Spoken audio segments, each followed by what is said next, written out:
Hello, and thank you for joining us. This is No Soundbites Allowed, and I am your host, Michael Voss, Dragon in the Southern Tier. I'm happy to be here with you today, and I hope I will be here with you tomorrow. The reason I have to say that is based on a decision by YouTube recently, in fact, yesterday, September 29th, it is possible that our channel may be deleted.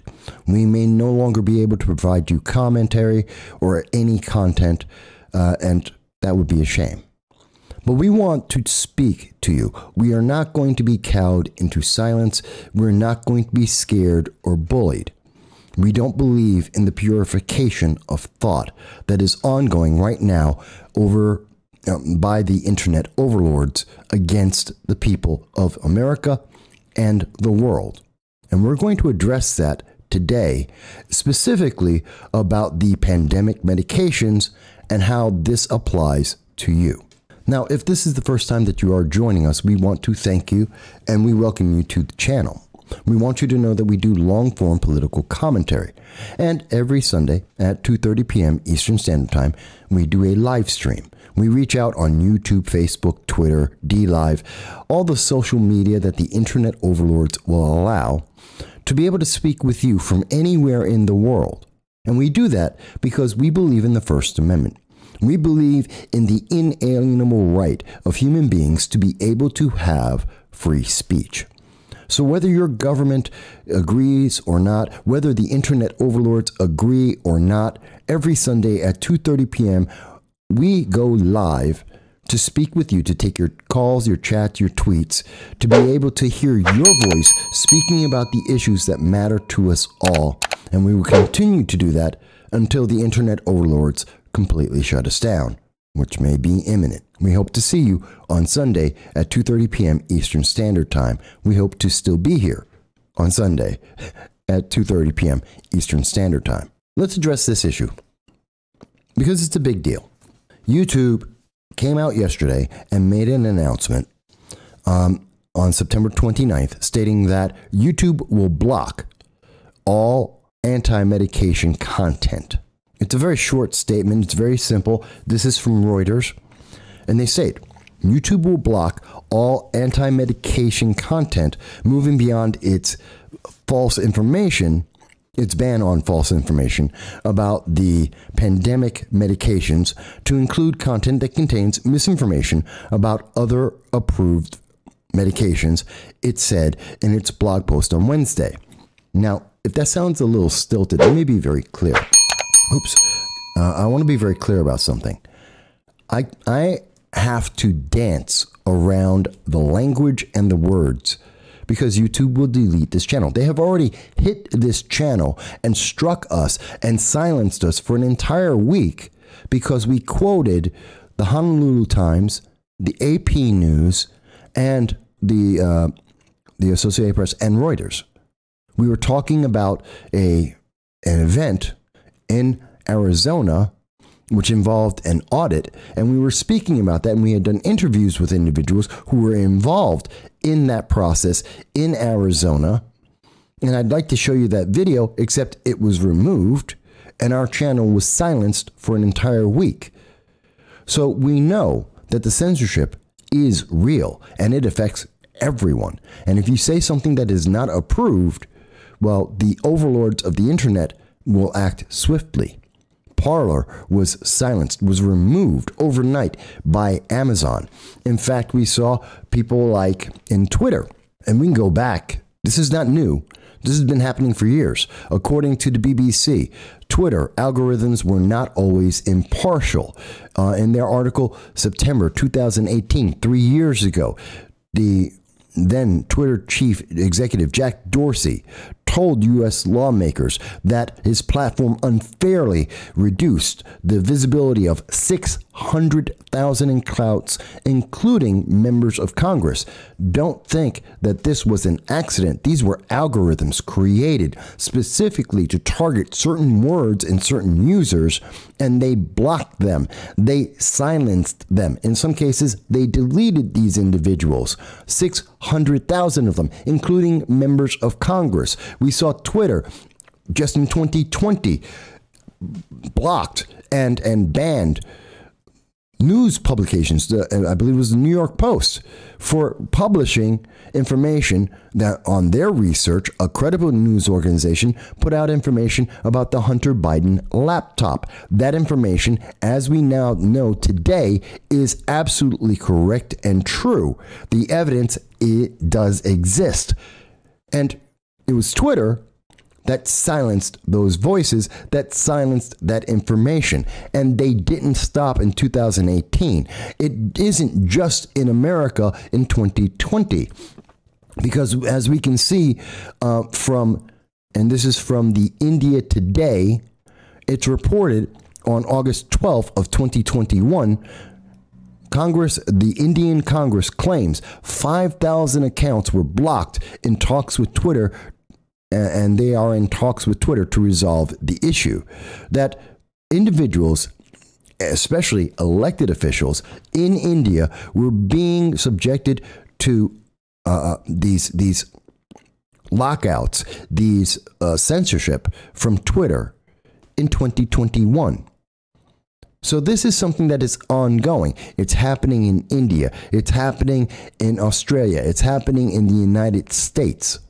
We see the internet overlords silencing voices they do not like and they do not want to hear. And don't think that YouTube is just new to this game, that they just started doing this, because that's not true either. As reported by CNBC, YouTube removed 1.6 million channels in 3 months alone in 2018, December of 2018, just over 3 years ago. And we know that in their reporting at the time, CNBC stated that YouTube, 79.6% of the content that they removed was because of spam, misleading content, or scams.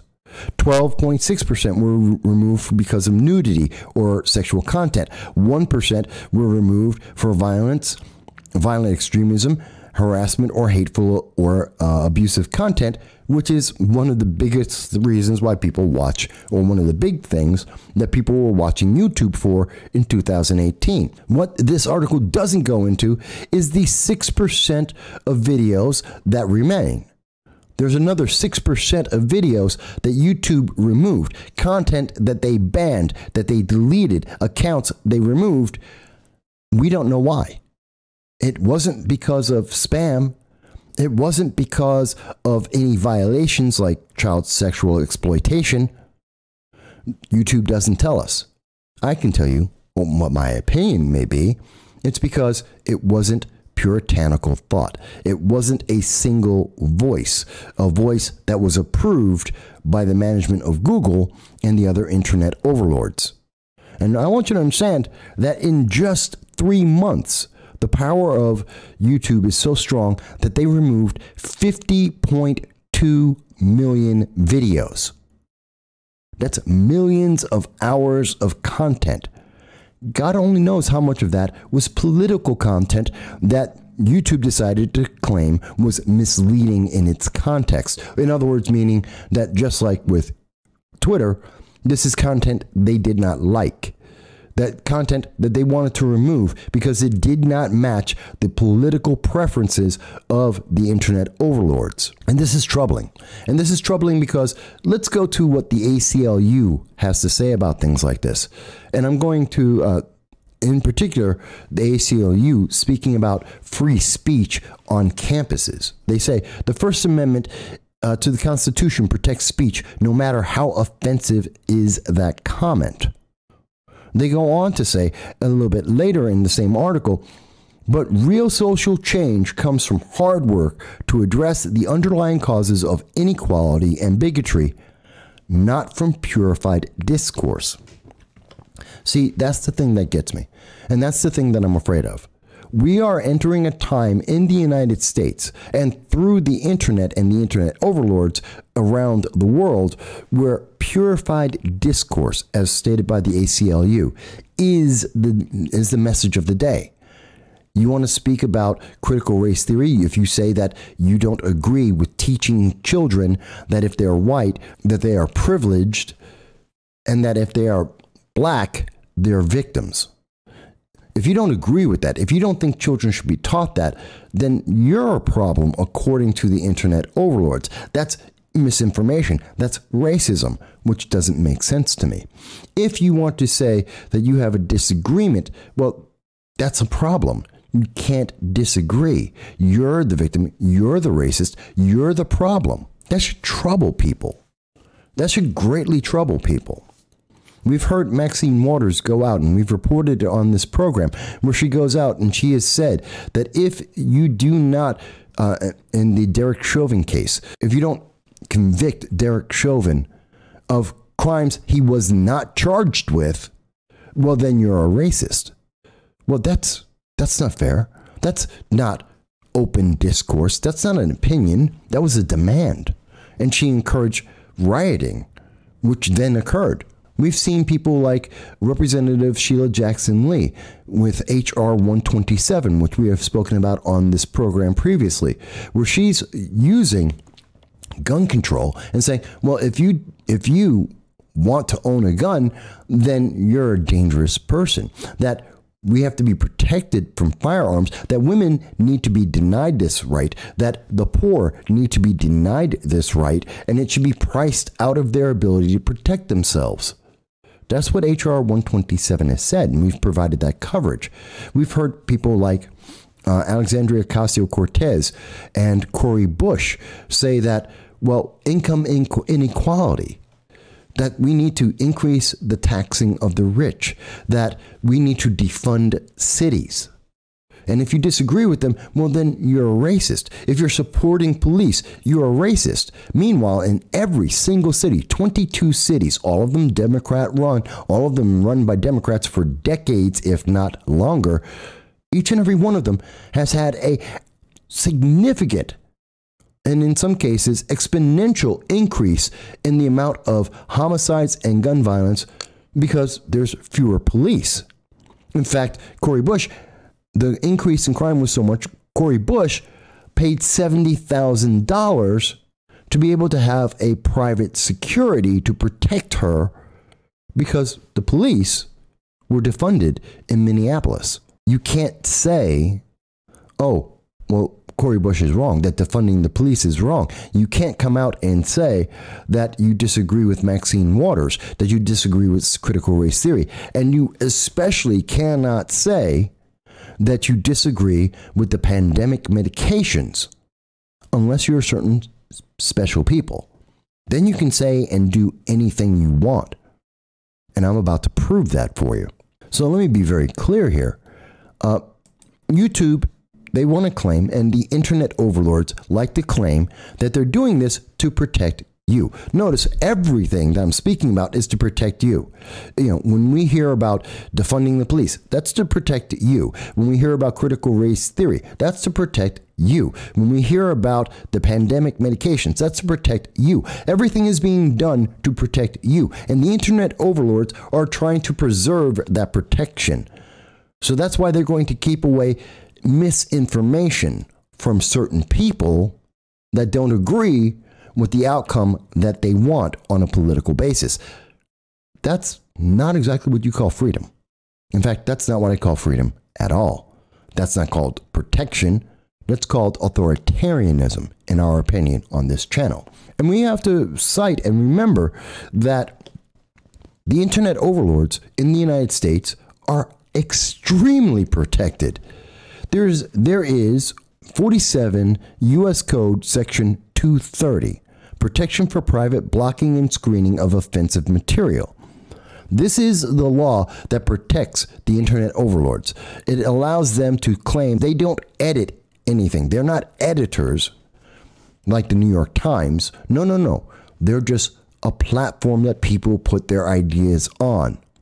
If they're only a platform, then why is it that they're editing? That they would come out with a rule, as we see today, that they're saying they're going to ban certain content. They don't believe in they have a ban on misinformation, and they're going to remove content and individuals because they are providing information about the pandemic medications. That's something that an editor would do. That's not information that a platform would do. A platform lets you speak. But a editor, well, they pick and choose the content that you get to say. They get to do exactly what the ACLU is opposed to, which is purified discourse. In fact, under 47 U.S. Code Section 230, what you see is the internet and other interactive computer services offer a forum for true diversity of political discourse, unique opportunities for cultural development, and myriad avenues for intellectual activity. This is coming from the United States government. This is what the Congress believes, that is the purpose of the internet, to be able to be true, to offer true diversity of political ideas, to be able to give people to be introduced to different cultures, and to have intellectual activity. In other words, to do what the ACLU is saying, to avoid purified discourse. We're supposed to have differences of opinion.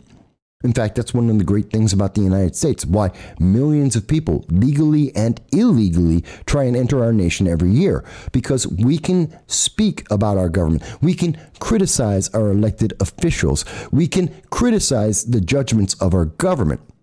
We can say things like, General Miley, in my opinion, has committed treasonous actions when he called up China and said explicitly that he would tell them if a conflict was about to start, giving them forewarning and endangering American American military lives. I can say that in the United States without having the secret police knock on my door. That's becoming less and less true as we go day by day, because the internet overlords believe in purified speech.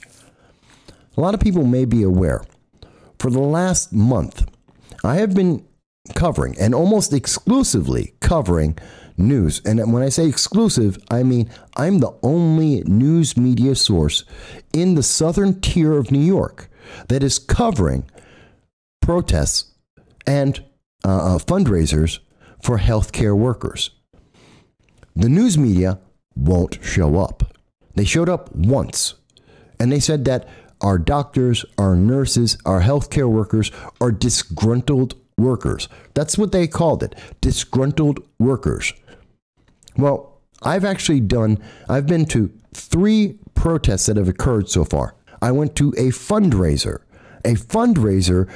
for the lawsuit to protect the jobs of doctors, nurses, and healthcare workers. I have interviews with doctors and nurses and healthcare workers saying they want to work, they don't want to have a pandemic mandated medication. That's the only thing they ask for. They do not want to be mandated to have a pandemic medication. They want to work. They are, in fact, working. And they are working overtime. They are overloaded with work. It is a fact that the United States is short 1.8 million healthcare workers. That's doctors, nurses, and other healthcare providers. We are short. That was in 2019, before the pandemic hit. We remain short the number of doctors, nurses, and healthcare workers that we need. The world is short the number of these healthcare workers that we need. And we have just seen that on Monday, that Governor Hochul came out and she increased the problem in New York State. She has increased she has reduced the level of care and the quantity of care that New York residents can receive, because she fired 30,000 individuals. She fired 30,000 doctors, nurses, nursing assistants, and healthcare workers overnight. And this is a negative. And we know that this is having an impact because we see Steve McLaughlin, amongst many, many other individuals, both accredited, certified individuals on YouTube, as well as elected officials, and he is an elected official, speaking as a private citizen, and he states on September 30th at 6:42 a.m., Procedures and surgeries are getting delayed and canceled all over New York, and it's only day 3 of hospital care, of a pandemic medication. The healthcare workers, who are very informed, who are very aware, refuse. And this is why this channel may be deleted. This is why we may not see this channel exist anymore, is because we have presented the fact that these are healthcare workers who have been working and want to continue to work. They're not disgruntled. They're not trying to not work. They haven't left their jobs. They were fired. They were removed. Their religious and medical exemptions were ignored. Now appointed Governor Hochul has said, well, this will not have an impact, that we will get National Guard troops, members who have medical qualifications to try and take over. Well, that doesn't answer the question. You see, that's the same pool of people.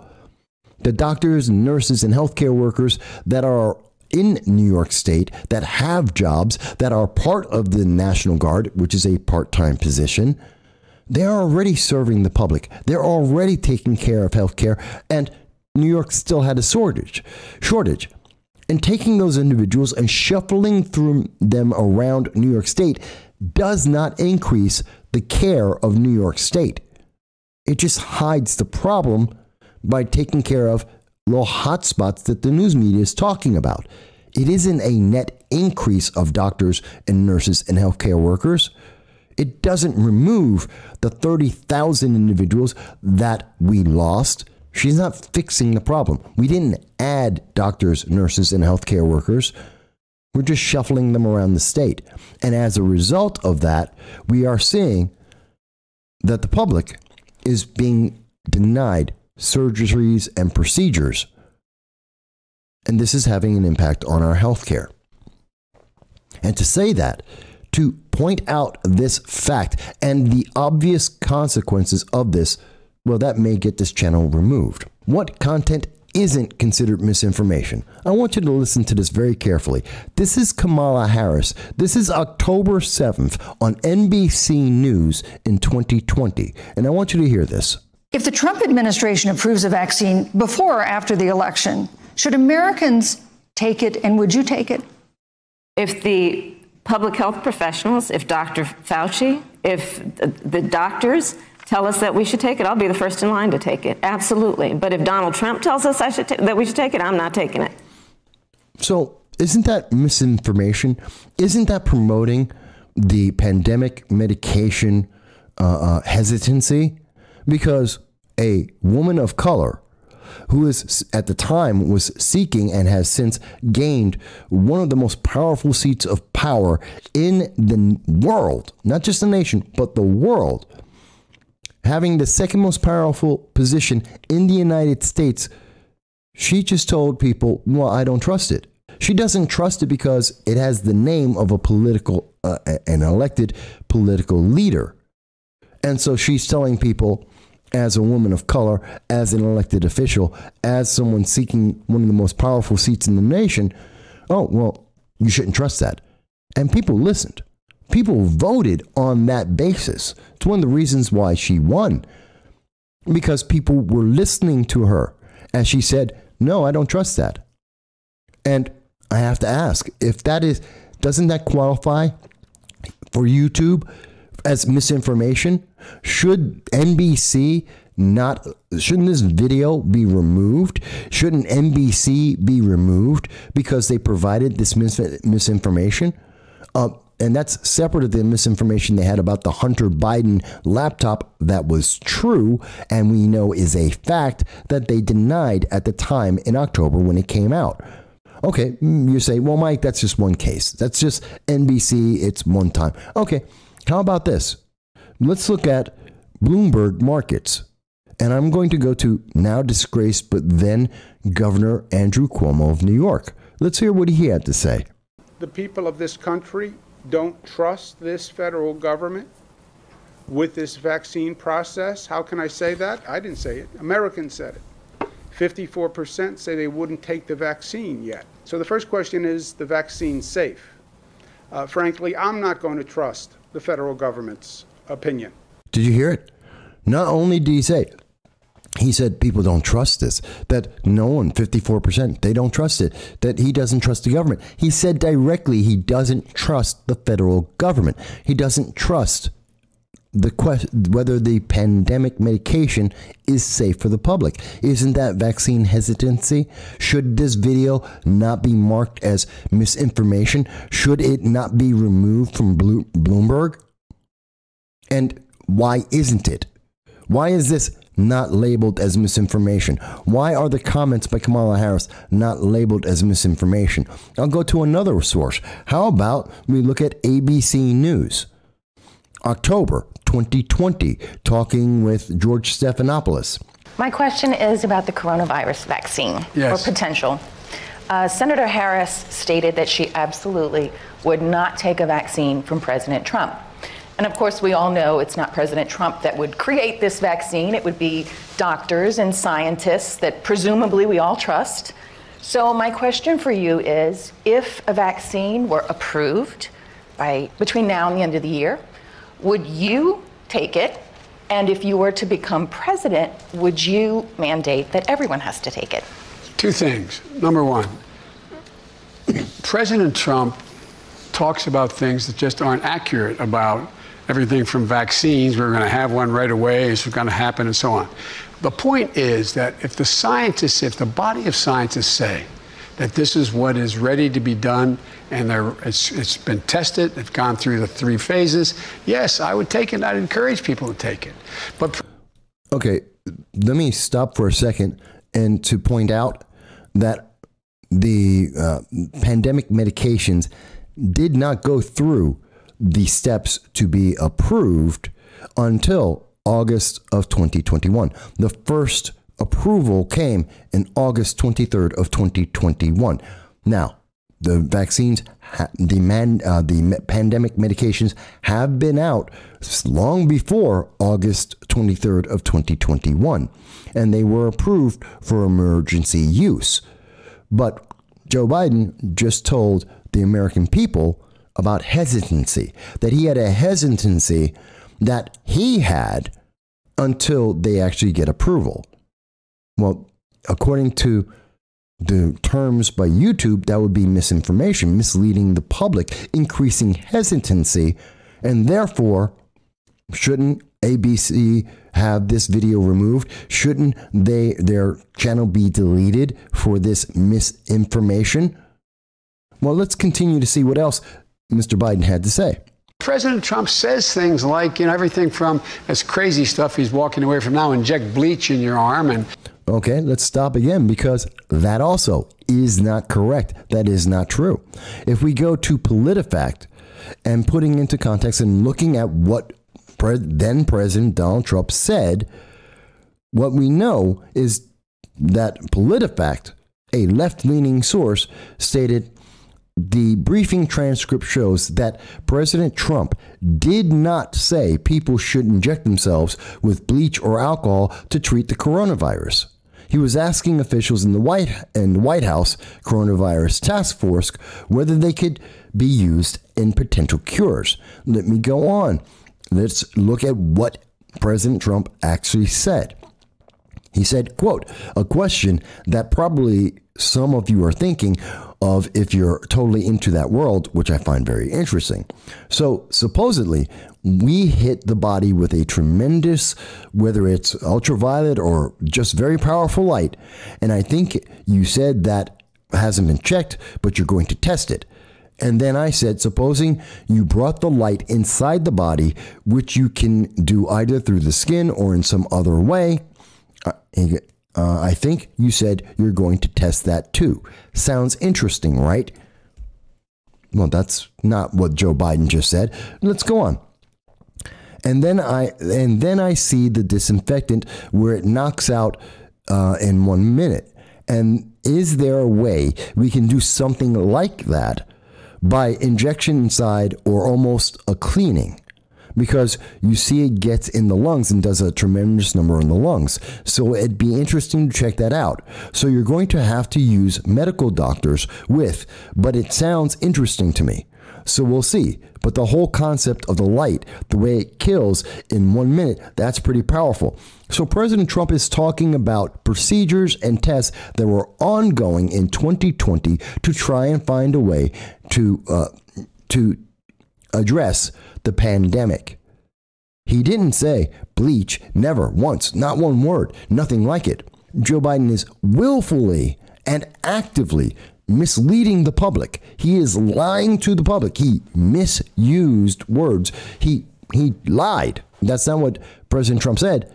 And he knows it because Politifact made this public in April 24th of 2020.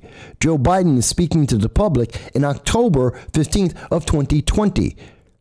In April, we knew that that wasn't true. In October, Joe Biden is misleading the public, and he knows he is. It is a willful violation. Shouldn't this video, according to YouTube standards, be removed? So let's go on. I want to hear some more because he said more. That's going to work. I'm not being facetious. I mean, he's actually said these things. And now Regeneron is the answer. That's going to cure everything. There's 500,000 doses. We got a couple, we have more than a few million people.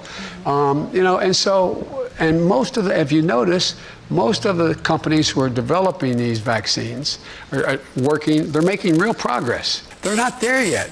And the most scientists say it's not likely to have a vaccine that would be available until the beginning of next year, into the spring of next year. And in the meantime, what I worry about is the same thing with Regeneron, which is a useful a useful tool.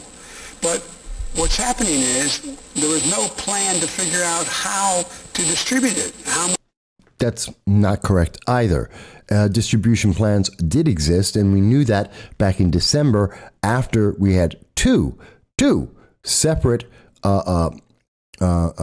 pandemic medications that were approved and allowed for emergency use authorization in the United States, as reported by Nature.com on December 18th. We had two drugs, and there was the medications had been purchased by President Trump, and there was a plan for distribution to the military that existed at that time. So again, that's misinformation coming from Joe Biden to the public. That's putting in doubt, that's creating hesitancy. And once we get it, if it's safe, if it's effective, will you mandate its use? The answer is depending on how clear. There's vaccines, they say, have a very positive impact, and they're going to affect positively 85% of the American public. Or there's others say this vaccine is really the key. This is the golden key. It depends on the state of the nature of the vaccine, when it comes out, and how it's being distributed. That would depend on. But I would think that we should be talking about, depending on the continuation of the spread of the virus, we should be thinking about making it mandatory. How could you enforce that? Well, you couldn't. That's the problem. Just like Did you hear Joe Biden say you can't mandate it? You can't make a mandate. He says it very clearly here. There cannot be a mandate. So you may say, well, but Mike, there are mandates right now. There are mandates on federal workers, except for certain unions. There are mandates on businesses if they have over 100 employees.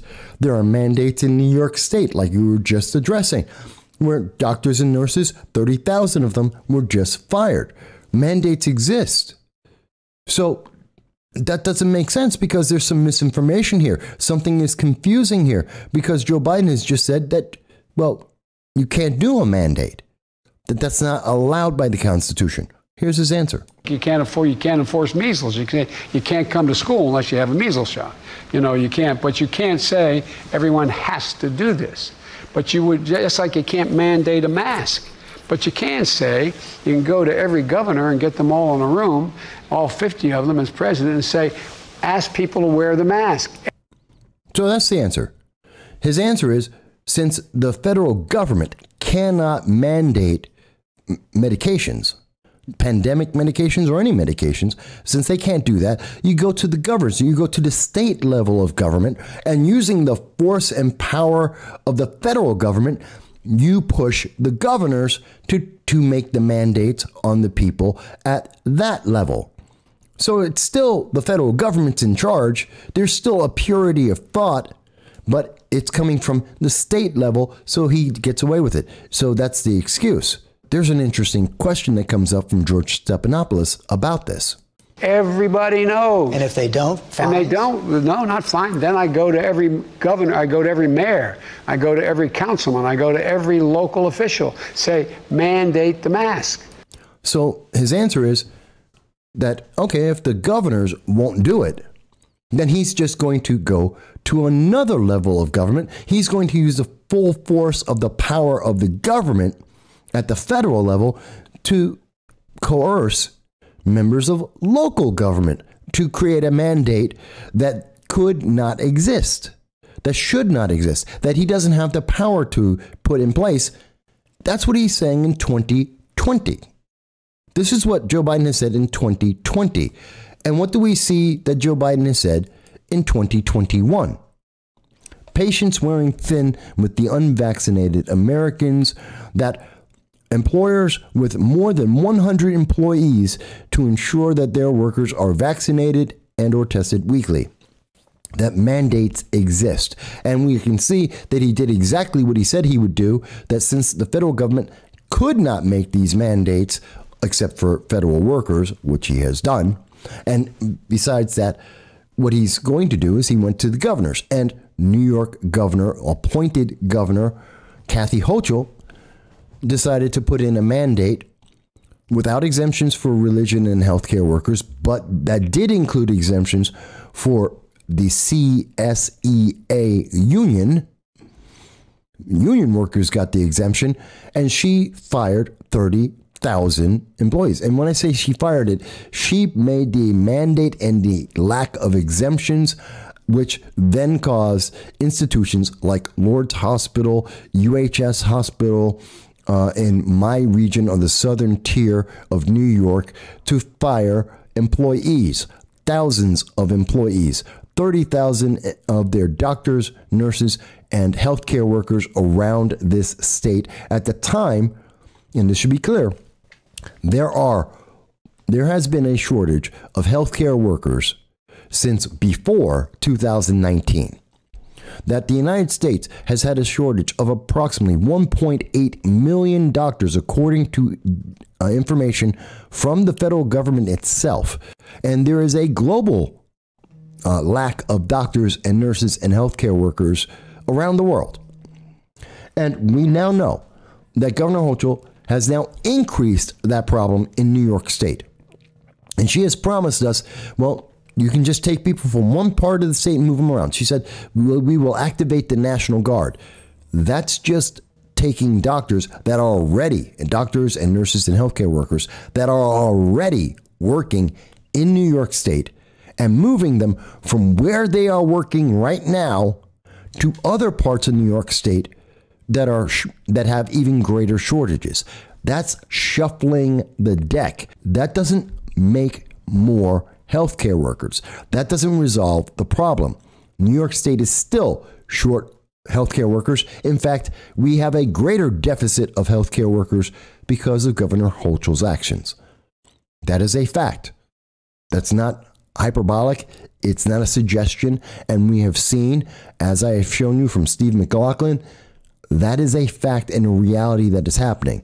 The quantity and quality of healthcare has diminished in New York State because all of this is about one simple thing: purity of discourse, a purified singular voice, as stated by the ACLU, YouTube, Facebook, Twitter, the internet overlords. They are seeking to make a singular voice. They want purified discourse. They want a simple single voice that says what they want them to say. In other words, those are puppets. They want to promote propaganda. They don't want you to think. They don't want you to question. That's not what the United States is based on. That's not what the United States government is built upon. It is always all right to respectfully question and to become more informed, to make informed decisions. That is what our nation is about. But we're hearing from YouTube as well as the other internet overlords that that's not what they want. What they want are puppets. They want propaganda. They want a purified discourse, as stated by the ACLU. They want to silence you. We disagree with that. We think that is wrong. We do not think that that is in the best interest of the United States or free and independent people. That's authoritarian. That is a dictatorship. That is what we have seen in some of the worst states around the world, talking about China, North Korea, Iran, Venezuela, Cuba. These are nations that take in Russia. These are nations that take tactics like this to silence people who have a different opinion, who have a different voice, that look at the data and have questions. When we hear this very same elected officials who at one point for political gain said that they have hesitancy, and then today say don't have hesitancy because the political gain has changed. It's advantageous for them now, and it wasn't then. We are not supposed to ask questions about that. That's a problem. When YouTube says, we don't like what you're saying, and they and Twitter and Facebook have created algorithms to identify individuals so that they can silence them and unperson them, that's a problem. These may well be the final days of freedom in America. If we look at history, looking at the 1930s Germany, these are the steps that were taken to silence independent voices and to allow authoritarianism to take over, which plunged the world into a world war. We need to be aware of that. If this is going to be the final video, because YouTube may well strike us for presenting to you credible, certified, major news media coverage, and if they want to strike us for that, well, so be it. But we are standing up for free speech. We are standing up for independent thought. Let us say this very clearly. We know that on October 9th, in the city of Binghamton, downtown Binghamton, there will be a vaccine mandate protest. Everyone is invited if they wish to support that. These are doctors, nurses, and healthcare workers who have now been fired, who are looking to retain their jobs and their free will. The event will be on a Saturday. It's Saturday, October 9th from 3 to 5 p.m. You are free to join us. Join us. I will be there taping and taking interviews. Let me also say that if you have a question about the pandemic medications, speak to your doctor. Speak to your medical professionals. Ask your questions of them, and based on your personal private health care needs, make a decision, whatever that decision may be. Just as a side note, on October 7th, we will be at SUNY Broome again. That will be on October 7th, starting at 7 p.m., going until 8 p.m. at the Decker Building in the SUNY Broome Community College. We do invite everyone to join us, and we will be providing coverage of that event, because that's what we do. We go to events, we speak to politicians and candidates, we ask questions about our government to hopefully make it better. YouTube, Facebook, Twitter, the internet overlords, they create algorithms to identify you and silence you. They delete your accounts and videos that ask questions, and it is the first step towards authoritarianism. We are losing our First Amendment, we are losing our freedom, and we are losing America. But we look forward to hearing what you have to say. We thank you. If you watched the video this long, we hope that you will subscribe as long as we exist, and join us every Sunday at 2:30 p.m. Eastern Standard Time for a live stream with you. Until then, we thank you and we hope that you'll be well.